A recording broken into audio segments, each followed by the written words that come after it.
Hello and welcome to Theme Park Information. In today's show we've got a review for SeaWorld Orlando, located in Orlando, Florida, USA, obviously. Don't forget to like, comment and subscribe for more content on this one. But yeah, anyway, let's get started. And I will be honest, this was the first part of the trip and it set it off with a really good state. Mako was really good fun. I might do a separate review on that.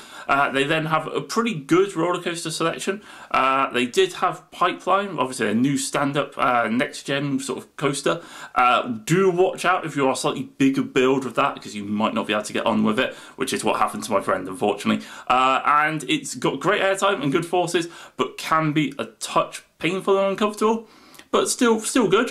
They then obviously have Icebreaker, multi-launch coaster. That was okay. I did think the train was a bit cramped and potentially could have been a little bit better designed, I suppose. They then also have Journey to Atlantis, which was like a water coaster but with multiple drops. I actually really enjoyed this. Like quite good fun, especially because it was a really hot day for most of it as well. So yeah, really nice to cool off. And then they also have a flying roller coaster as well, which was also pretty good fun as well. Really intense pretzel loop as always, and really cool interaction with the like the water and waterfalls towards the end as well. Good fun, great stuff.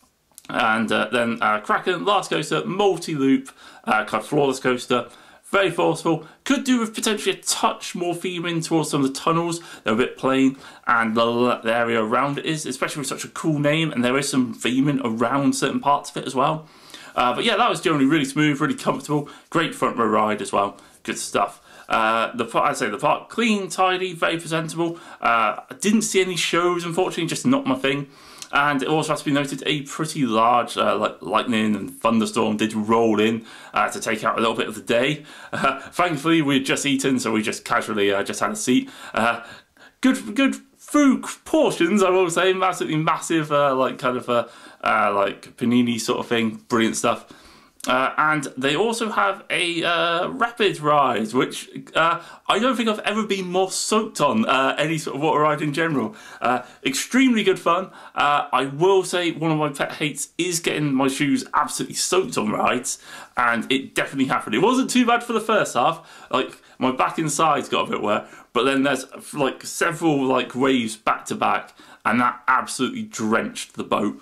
It was still really good fun. I probably went on it a touch too late in the day to really appreciate how wet it was, but in fairness, in the heat of Florida, you will soon dry out eventually. So anyway, really good starting point for the trip. Don't actually really necessarily have too many complaints in general.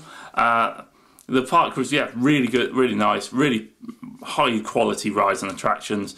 Brilliant investment in the park so far, and I'm pretty sure by the sounds of it it's going to continue. They should be adding a new family coaster, I think, next year, and obviously what they do beyond that, I think they could really just keep going. Actually, in fairness, they seem to just be investing so much money in this park at the minute, and yeah, I think it's really helping out, really showing up in the turnout and stuff like that. And in also good news, if you're in certain parts of Orlando, you can actually also take the bus to the park as well, which is a great tip, and it is pretty cheap as well. You're looking at, I think, like $4.50.